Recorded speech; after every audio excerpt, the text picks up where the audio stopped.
wish for it or you can work for it. You gotta work for greatness. If you ain't working, you should be working. Let's work. These are the confessions of a workaholic. Welcome to Confessions of a Workaholic, where we share the success secrets of fearless female entrepreneurs who are obsessed with success. This is your girl, Koereyelle, and this episode is definitely going to inspire you to go after what you want. If you enjoy our conversation, be sure to drop us a review on iTunes. We absolutely love hearing your feedback and reading those reviews. Today's episode is brought to you by the Get Money Gang, your formula for more wealth with less work. To learn more about how you can add passive streams of income to your current business model, visit thegetmoneygang.com. Today we are talking to Justice Miranda, a recent Clark Atlanta graduate and entrepreneur who created Our Errands mobile personal assistant app. Her platform helps college students who need a job or business experience and busy working women like myself and like many of the women in my audience who need a little organization and assistance in their lives. Justice, are you ready to confess? I am ready.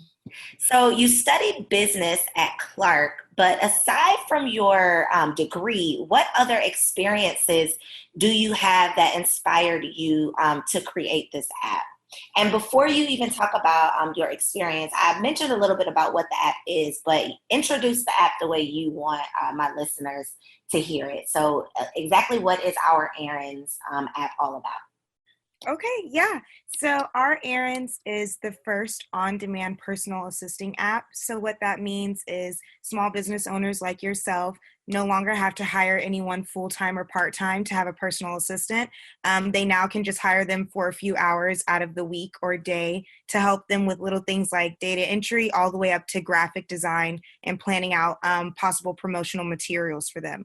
So we do that pretty much full-time. We also cater to luxury apartment homes and buildings where we give them concierge desk people as well as lighthouse cleaning and housekeeping in their homes. So we're pretty versatile. We're a consultation type of business and a staffing type of business as well. So we do everything ourselves, background check, onboarding, training before they can upload a profile. So well-vetted personal assisting and concierge services that are on demand and that you don't have to actually pay for continuously, just at your leisure.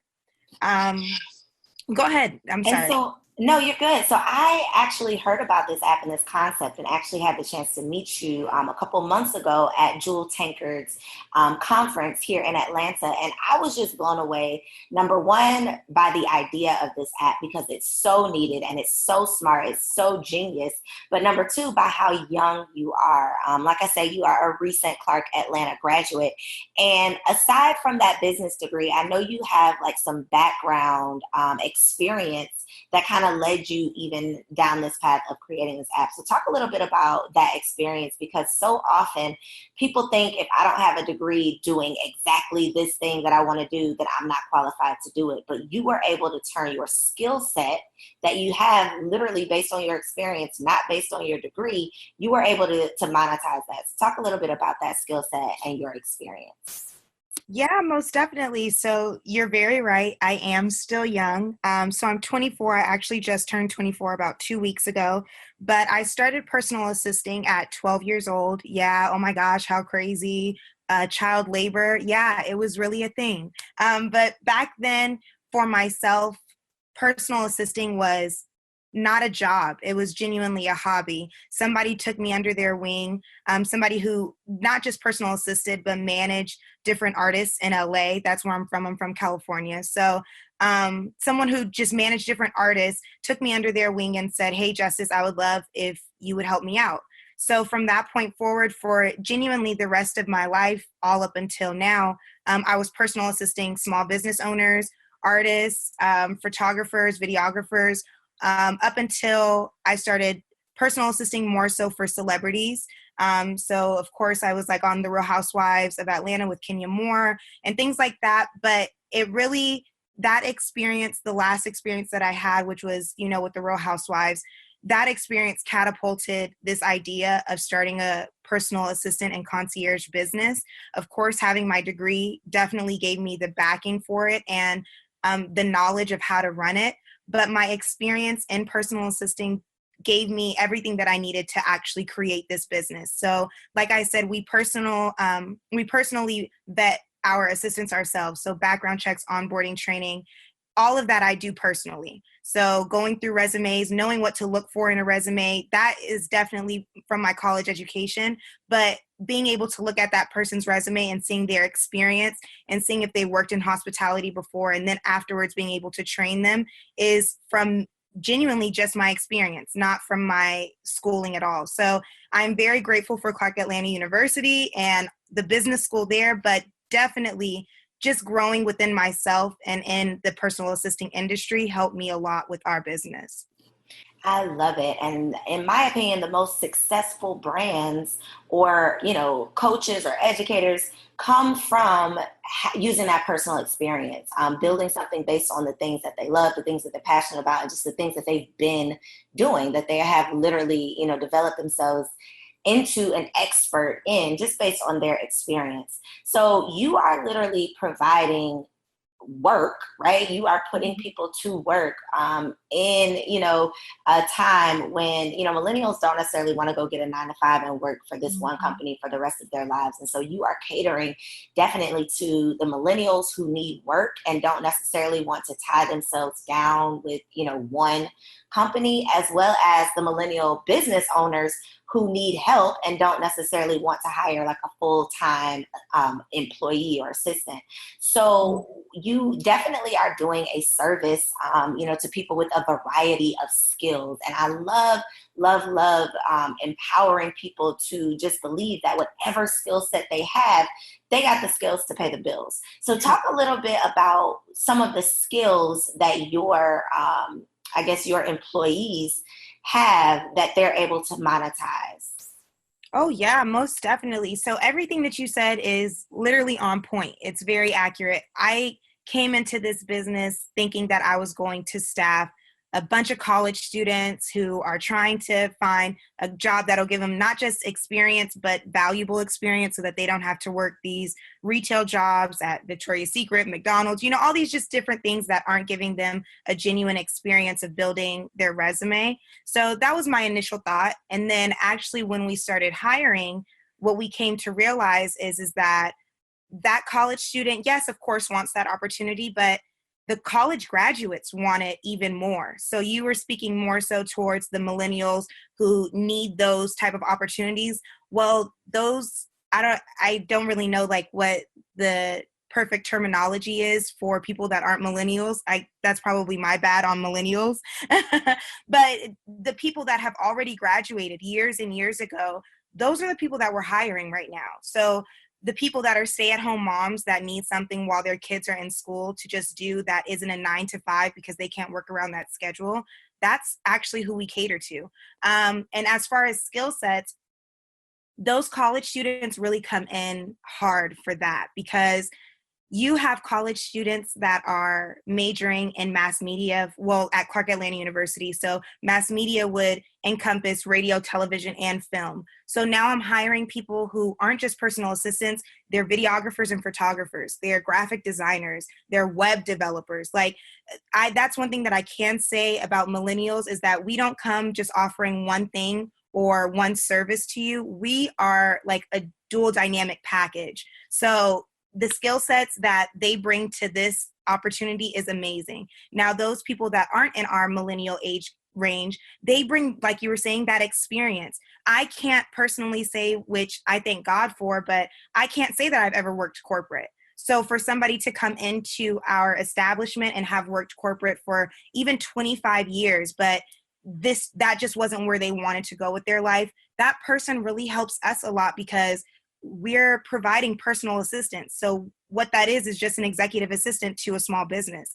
And so many people have that type of experience just in their resume and in their portfolio that we love to have. So in my opinion, as far as experience and even people that are thinking about doing something like this or coming and joining on board with us, there's nothing specific that we need except your genuine want to help somebody. That's always what I say. If you genuinely want to help a small business get to another level that they weren't at before, please come join our team. It's not a specific skill set that you need. You don't even have to have graduated college. If you're still in college or you started and haven't finished yet, we want the skill sets. We want the experience. Like you were saying, the experience builds definitely the reputation and repertoire for our customers and our clients. So yes.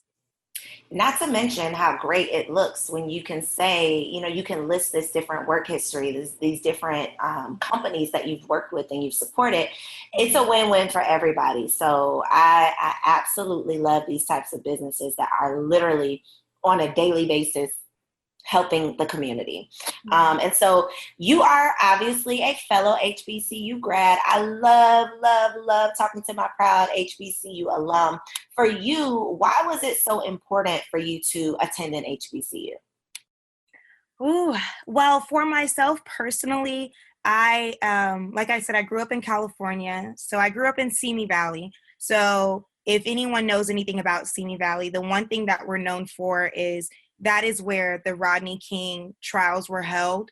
And basically what that means is that the demographic there is probably like 10-1 as far as Caucasian to African American or minority in general. So like for myself, I was the first Black homecoming queen in that city. Things like that is what made me really go towards an HBCU.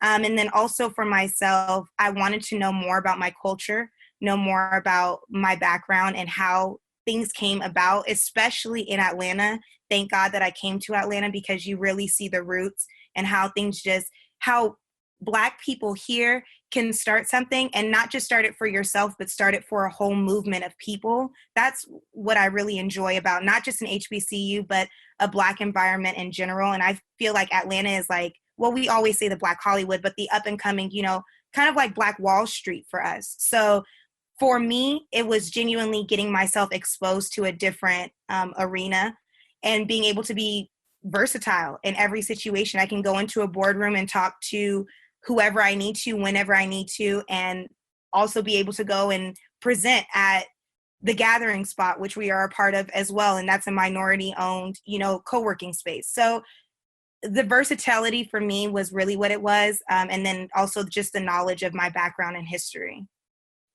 So very true. And although I get a number of, different answers, obviously, when I ask that question, what I feel like all of those answers boil down to is HBCUs just create an environment of Black excellence. Like to be able to learn about your roots and see so many people in positions of power and of leadership and with authority. There's nowhere else under the sun that you can experience that, unless, of course, you're in Atlanta, which is definitely the next best thing to a HBCU. As a Black business owner, whether you are a man or a woman, aspiring or current, this is the launching pad. No matter what you have going on, this is definitely the place to be. And I love it and blessed, obviously, to have started my businesses here as well. One thing that I like to talk about with my entrepreneurs that I don't think we talk about enough, though, is friendships and the changes that your friendships kind of go throughout your entrepreneurial journey. Because typically when you are ready to grow and expand and, seek something outside of the norm, your degree, when you are really going towards building your business and going after things that everyone in your circle might not necessarily be going after or supporting or even understand, sometimes those relationships change. And if we're not having these conversations, when it happens to you, you're going to feel like you did something wrong. So I love being able to, ask if you have had any experience with your friendships or your relationships changing as you have, started to see more success and as your priorities have changed to build your business? That's a great question. Well, first and foremost, what I will say is that I have always been one to keep a small group. So it's never been, maybe I can't even say that because at my HBCU, everybody knows me. So they probably will listen to this and be like, Justice was never a small group person. But myself personally, my small circle and the people that I actually consider very close friends to me hasn't changed very much since even my freshman year. So like you were saying, as far as the HBCU dynamic, what I will say is, just like you were saying, it creates this like body of excellence to where everybody is like, it's kind of like a competition. Even for us at Koereyelle University, it's a competition just to walk down the promenade. You have to be from head to toe on point. And that's just your wardrobe, not even your personality. So things like that kind of keep you on your toes, which having friends that are from those type of circles or those type of environments helps you as well to elevate yourself, elevate your knowledge. That's something that I can genuinely say my friends have helped me do.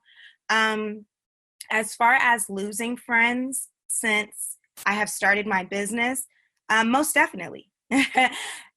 People will put you in a box that you didn't put yourself in. And once they see you getting out of that box that they have put you in, they now, I want to say, feel uncomfortable, to be honest with you. I think that it's, and I'm not trying to sound, I don't want to sound any type of way, but what I mean is, if you overstep your boundaries in their mind, for them, they need to fall back, or they're uncomfortable, or now you're doing more to them than they're doing in their mind. When in actuality, we're all out here grinding. We're all out here hustling. You're just doing it a different way than I'm doing. Also for myself is, I don't post a lot of my successes or a lot of the things that I'm doing on my social media as much as I should. So I don't feel like I have as much hatred or as much haterism that some people might be having right now during this time as they're starting their small business.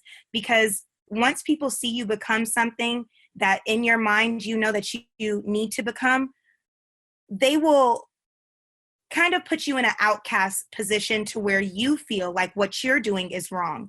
When in actuality, that's not the case, babe. I promise you 1,000%. Your own personal strives and advancements are because of yourself. And don't ever let anybody else around you or who was around you determine how you're about to move or how you're about to even see yourself, because a lot of times those friends and those circles will diminish the credibility that you have just because in their mind they don't see you in that frame of work or in that mindset. So to answer your question, yes, I have lost friends since I have started this endeavor. But the piece of advice that I can give anybody that is doing something like this is stay on your grind. Those people that are genuinely there for you to hold you down will be there for you to hold you down continuously. They'll be the ones sitting there and encouraging you, or they'll be the ones that when you do post something on your Instagram, it's not just a like, or it's not just I scroll past it. Now I'm commenting and saying, hey, Jay, yes, kill the game, girl. Those people you keep in your circle and you keep around you, whether that's a close friend or now somebody that is just seeing you from a distance, appreciate those relationships and really grow them. Because when you get into a space where you're accelerating in a quick environment, you're going to have a strong force around you, a good stability system. So yes, I'm 1,000% agreeing in losing the friends, but keep those that mean something, most definitely. Absolutely. And don't take it personal. It ain't you. It is Right. not you. It's part of the process. Everybody can't go. Everybody can't go. Another thing that I feel like women specifically experience often, especially young women, is not being taken seriously professionally. So have you ever experienced, you walking in the room and people maybe not expecting what they get, or just people, not respecting you in business? Have you ever experienced that, and how do you overcome it? That question, that really hits home for me. You're making me kind of like tear up, because to be honest with you, where I am, like I said, I just turned 24. So, and we started the business when I was 22, well, maybe even 23, but I've always been the youngest person in the room. And sometimes you might not even think like, oh, well, I'm sure that there's 19-year-olds or 18-year-olds, doing the same thing. They might be, but in the spaces that I'm in, which are like incubator spaces, which are tech hub spaces, which are Black millennial spaces, these spaces, not as many of our kind first and foremost are in these spaces. Also, not as many of us that are in this age range are in those spaces. So 1000% yes, I get that all the time. Just about every room that I enter into, people are looking at me like, who is she and why is she here? And then I start talking and they're like, oh my gosh. And I'm like, I will continuously say, I'm not trying to sound a type of way, but genuinely people will sit here and listen to the things that I have to say or the commentary or the suggestions that I have. And in their mind, they're blown. Their mind is blown at this point because they would have never thought that someone my age would have had so much knowledge. But that's one thing that I can genuinely charge to not just millennials, all of us in general. Don't put these labels on these people or small business owners to say that their age is something that's going to determine the way that they think. There are people that I know, even my mom or family members that are in their 50s and 60s that are more relatable and more willing to listen than people that are in my age group in 23 and 24. And I can genuinely say that being on the receiving end of not being, or being on the receiving end of being judged will get you shut down so easily, will get your ideas shut down so easily, will get your even emotions shut down so easily. So what I will charge to anyone who is ever feeling that, it is your responsibility to stand up in those situations and be that person that when they walk in the room, they sit here and they're like, why are you here? And then you speak and boom, it's like, oh my gosh, that's why she's here. And I can genuinely say that each time that I walk into a room, that exact transition is what happens. I don't know if you can relate to that, but for myself, like even for Jewel Tankard, people were walking past me, at this amazing, millionaires conference. It's amazing, the opportunities. But people are walking past me because I'm 23 years old. I'm like, hey, do you guys want to hear about? They're like, girl, you're 16 years old. Like, and I'm sitting here and I'm going down the full-fledged, itinerary of what we do, background checks, onboarding, and we have over 108 assistants, and they're still looking at me with the same look. But then once Jewel Tankard is like, Justice, come on up here and tell everybody about your story. And then I come up here and then I say, yes, I'm a recent HBCU grad from Koereyelle University. I came all the way down here from Simi Valley, California, and I'm here to help you guys get you a personal assistant. It's like, whoa, wait, maybe I shouldn't have walked past her. And that specific experience in general, from that point, people came up to my table immediately after I spoke, immediately to sign up for our stuff. So I know that it happens. I know that for us as young people that are in this curating space of where we're just giving creative ideas and trying to come up with new things and giving those ideas to these people, we're going to be looked at kind of crazy. But be that crazy person in the room. Be that crazy professional that's like, I need her wherever I'm at. Absolutely. You have to be willing to bet on yourself, if nothing else. I truly believe those are the people who we can look to and see that they are giving it their all. They are living passionately. They are confident about the things, that they are talking about. Those are the people that we are naturally attracted to, and people can sense that. So don't be afraid, to go with your gut and be your authentic self. It typically works out in your favor. Now, you mentioned this a little bit earlier, having to kind of deal with like the doubts of other people or them putting you in a box that you didn't even necessarily put yourself in. And I know that you also, were blessed to have a business partner. This is kind of a family business. But did you have to deal with the doubts of anyone else, or are you even currently having to deal with the doubts of anyone else when you were getting started with your business? Most definitely. I know that everybody probably deals with certain people, and it could be family or your friends or even your significant other doubting you, saying, what is this? What are you trying to do? What do you even have? Like, what's your real vision for this? And to be honest with you, it's not for someone else to understand what your purpose is. If you know what your purpose is, that's something that I can personally say for myself. If I've been doing this for 12 years, like, God is calling me for something bigger than just me being an executive assistant at a corporate, place. So whatever your purpose is, that's what you have to stand strong on. As far as people not believing in my purpose or vision or what we're doing, it's very difficult With family, one thing that I can say is that your parents are always going to want the best for you. So in their mind, the best for me was corporate. I've been in school for 5 years. I have 2 degrees. I have 2 business degrees at that. Why am I not going into corporate? Why am I not getting a stable income? Why am I not going to make sure that I have benefits? And, these things that people go after right after they graduate college. But once you actually, and that's something that I can say to those people that genuinely matter to you, like to me, my parents matter to me, their opinion matters to me. And just about any extension of my family, I will explain to them a million times why I did this. Because to me, they need to understand what I'm doing so that they realize, well, first and foremost, your money's not going to waste, because my parents did pay for my schooling. So your money's not going to waste. But also to know that what I'm doing isn't for my personal gain. I'm doing this genuinely because I know that I can help other people either see what I'm doing and do it themselves, or join in on what I'm doing so that they can be better than what they're already being.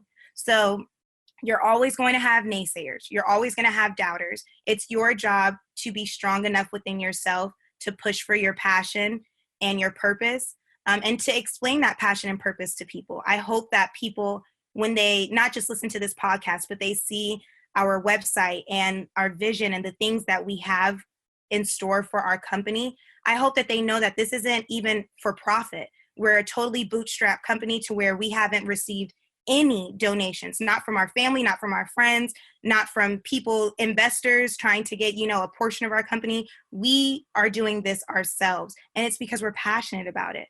So 1000% you're going to have doubters and naysayers, but you prove to them why they're doubting you isn't a good, stable reason to. I love it. The best thing that you can do is prove them wrong. And, of course, for those people, like you said, whose opinion really matters and who is coming from a good place, even though it doesn't sound good, for those, okay, you can stop and explain a little bit. But for everybody else, you don't have time to slow down and waste your time trying to explain your vision and your purpose to people who are not meant or even prepared to understand, because everybody can't see what you see. Everybody is not driven to do the things that you are driven to do. So you definitely cannot take those things personally.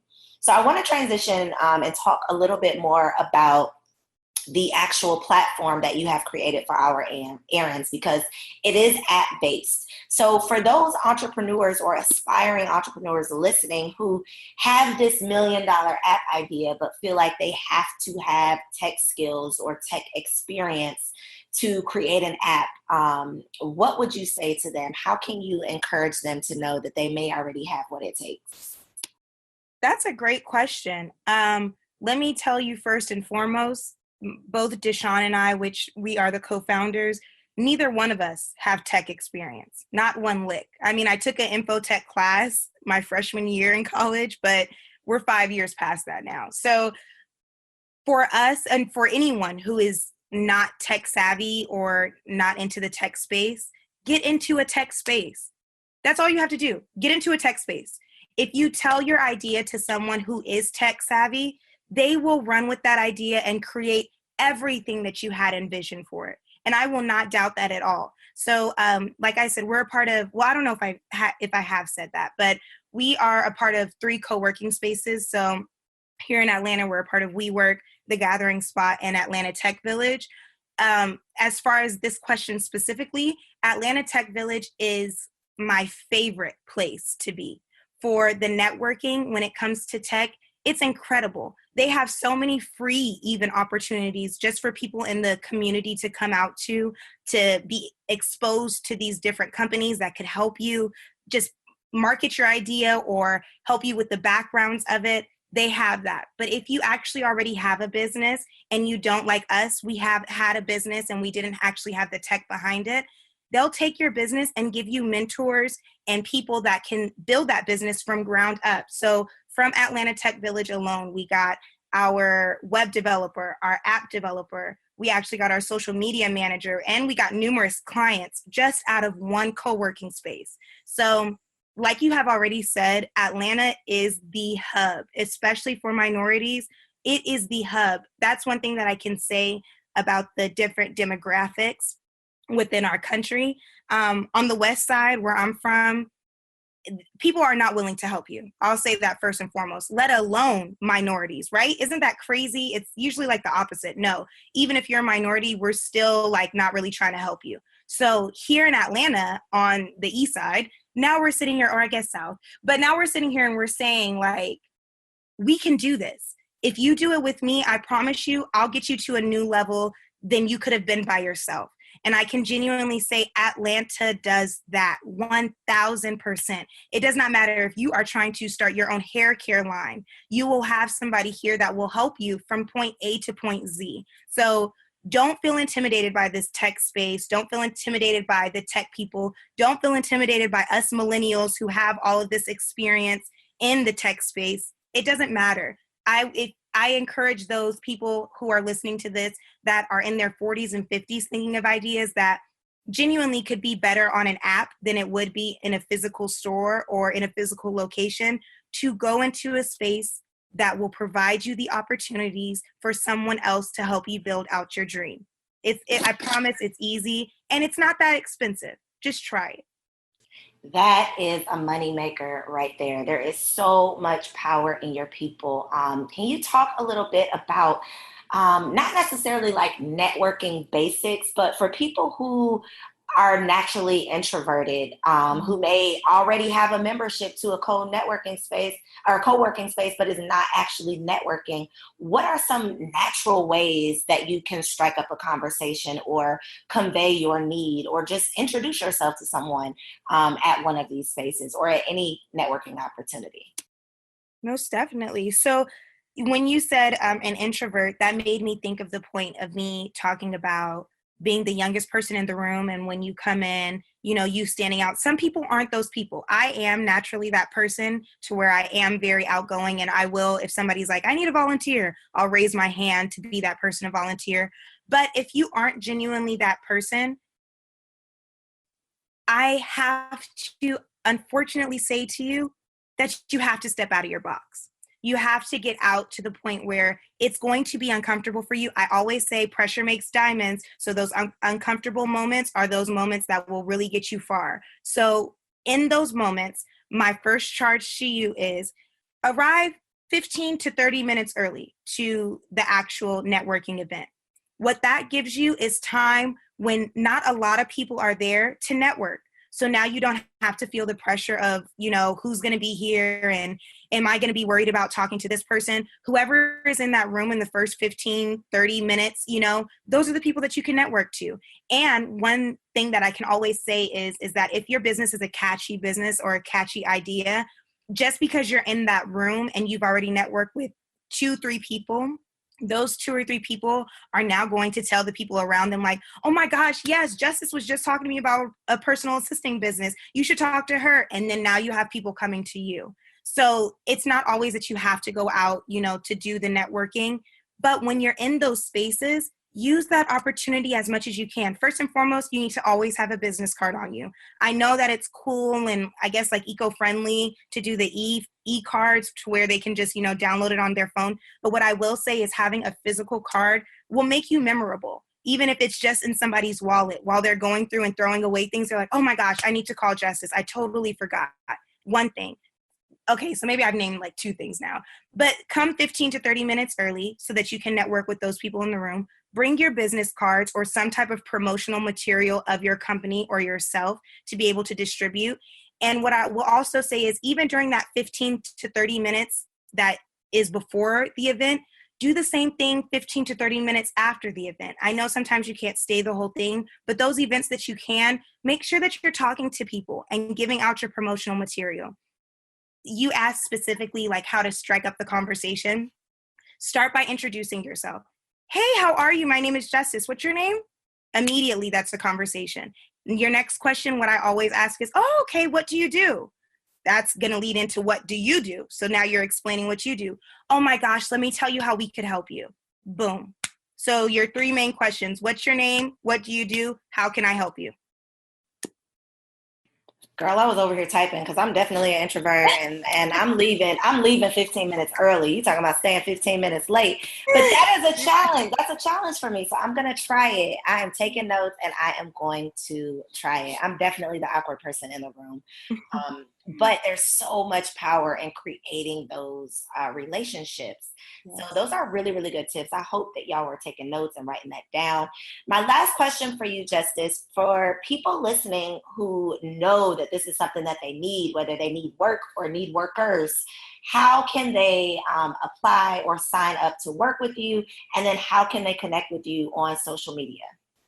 Awesome. Yes. So if you're inquiring about possibly being a client of ours and you need a personal assistant, or if you're inquiring about possibly working with us, what I will say is email us personally at contact@ourerrands.com. So OURERRANDS.com, contact@ourerrands.com.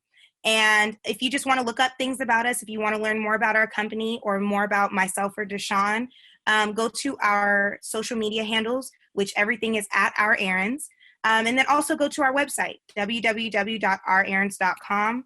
I'm going to spell it out one more time, OURERRANDS. So not like the time hour, but like yours and mine, Our Errands. This has been another game-changing episode of Confessions of a Workaholic, meant to empower and encourage you to get that ass to work. You already have everything you need to get everything you want if you are willing to do the work. Thank you so much for tuning in. I love you. See you next week. See you next week. See you next week. See you next week. See you.